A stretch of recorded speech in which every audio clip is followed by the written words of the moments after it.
D'un mot, quand vous avez entendu parler de toutes ces histoires de pédophilie dans l'église avec les prêtres, vous aviez 11 ans, vous, qu'est-ce que vous en avez pensé de ce sentiment de... J'ai honte.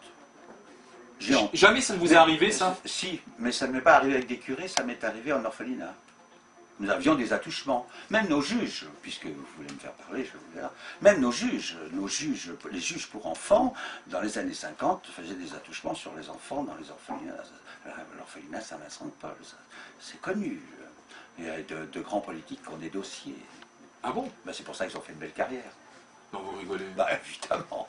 Vous connaissez des politiques qui n'ont pas de dossier, mais qui font Non, non, une mais belle là, carrière, oui. sur les attouchemment avec les enfants, c'est ce qu'on appelait les balais roses à l'époque. Mais les oui, balais mais bleus. ça a toujours existé, ça a toujours été... Et vous-même, vous en avez été victime, vous dites, de la part des juges ou de... Victime. Bah, victime, oui, quand même. Bon, quand il faisait tomber son crayon, ou elle tombait, ou il ouvrait sa braguette, on se racontait ça entre nous, et puis voilà. Vous avez fait des fellations à des adultes ou des choses comme ça? Non, non, je ne suis pas allé jusque-là, mais on s'est laissé un peu tripoter, oui, parce qu'on avait droit à des bonbons, enfin c'est une image, mais c'est un peu ça, oui. Oui. Ça c'est le monde qui va... Ça vous a pas traumatisé? Ben, si.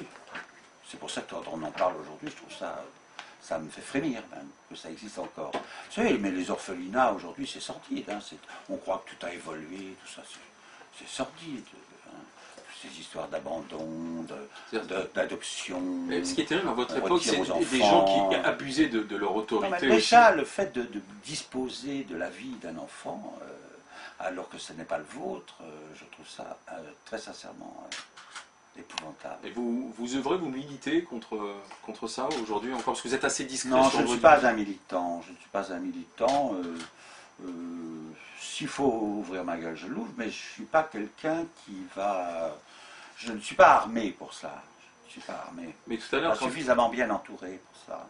quand vous évoquiez certains responsables politiques, vous dites on le savait, ça veut dire que vous avez vu vous saviez que certains responsables haut placés étaient des tripoteurs et ensuite ont fait des carrières. Mais bien entendu. Bien entendu. Bien entendu. J'ose pas vous demander de nom. Ah ben non, mais ça je ne vais pas le faire. Ça, Mais qui sont devenus des personnalités haut placées. Mais le monde politique et le monde de la justice française en est plein. Quand on a le pouvoir, Alors on a l'impression, quand on ceux possède qui le vous pouvoir- écoutent vont vous dire le divague et Hervé Non, Villard. non, mais bien entendu, mais quand on possède le pouvoir, vous savez, une fois qu'on l'a en main, et il y a des gens qui ne savent plus quoi en faire de leur pouvoir. Donc ils dérivent, ils font des dérives. C'était valable dans les années 50, et aujourd'hui, il y a dans certains orphelinats de France et dans certaines pensions, où on appelle ça des maisons d'éducation surveillée, qu'a voulu très bien l'actuel gouvernement veut essayer d'instaurer tout ça. Moi, je ne crois pas que ça changera les choses.